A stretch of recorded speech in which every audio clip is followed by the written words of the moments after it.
Okay, so coming up to 3 months of ownership for this car now. It's been really good, been very impressed with it. Done some long trips, done lots of little fiddly trips, driven here and there. Yeah, been really impressed with it. Great acceleration, no real anxieties about the range and, you know, range anxiety that some people talk about in electric cars. That's been absolutely fine. Yeah, really enjoyed owning this car so far. I'd definitely get another one. I think they're really cool. Love the practicality, love the boot space. You know, you've got this massive boot space underneath here. You've got these side pockets. You've got the rear parcel shelf in the Model Ys now. Fantastic technology. Really impressed with the car. Love it. Definitely get another one. Probably go for the performance one if I could afford it. But yeah, it's been a great car. So a few observations, a few things I don't like. So the seats. So they've got this fake leather going on with these Teslas, which is, you know, arguably not the best. You've got a situation where it's not real leather, it's fake leather. I don't like the fake leather. It reminds me a little bit of those sort of cheap office chairs that you can buy, those kind of executive office chairs. And the leather doesn't feel very resilient or very good to me. The seats are comfortable, don't get me wrong. The seat depth isn't brilliant as well.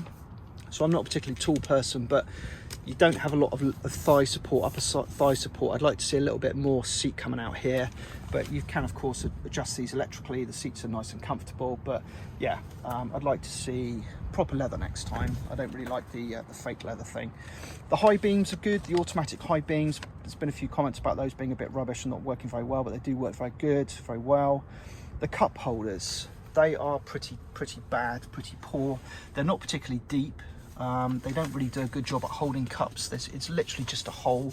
If you can see that, they're not particularly deep. They don't really grab the cup very well. But this center console, crikey, it's enormous. You can get like a huge bottle in there. You've got also this center console section here as well. Really good, loads and loads of storage space and big storage space. The rear floor, brilliant. It's flat, excellent if you've got a dog and you're on a long journey. The dog can lay down flat on the floor. Obviously I'd recommend plugging them into a seat belt, but yeah, the floor is flat, completely flat, so the dog can lie down and have a nice rest on long journeys.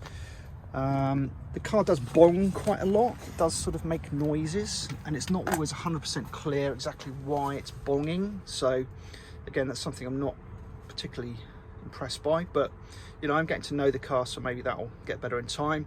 Adaptive cruise control is excellent. So you just push this stalk down twice to activate the self-driving adaptive cruise control, keeping you in the lane thing. That works very well. It even slows down and recognizes cars in lanes to your right and keeps behind those as well on the motorway, which is obviously what you're supposed to do in the UK, so that's really good. The overall kind of user experience is excellent. User interface, very impressed with the technology. I've got used to that screen now. I think that's really good. Easy to use. The voice commands are good, the ones that I use, kind of controlling the sound and the Spotify playlists and things like that are very good. So yeah, I'm really liking this car. It's very good. Nothing really much else to tell you after 3 months, but I've done a couple of thousand miles in it now. I like the looks. Obviously that is subjective. I think the car has a pretty good looking motor. So yeah, very good. I hope you're enjoying these videos. I will try and make some more, obviously, but do like and subscribe, and hope to catch you on the next one. Thanks very much.